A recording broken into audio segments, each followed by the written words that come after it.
Hi, welcome to Interior Design Furnace. My name is Shuaib Alam and I'm an architect and interior designer. आज हम discuss करने वाले हैं another optical showroom के बारे में जो कि हमने डिज़ाइन किया है धर्मपुर चौक पर इन Dehradun.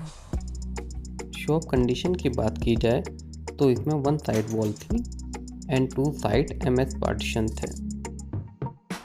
The shop area is 188 square feet and the dimension is 11 feet 9 inch by 16 feet। Eye checkup area हमने इसमें बैक साइड में लिया है जिसकी डायमेंशन है 6 feet 3 inch by 4 feet 6 inch। हमने इसमें 5 ग्लास डिस्प्ले रैक डिज़ाइन की है एंड 2 काउंटर्स डिज़ाइन किए हैं। One is display counter and another one is cash counter.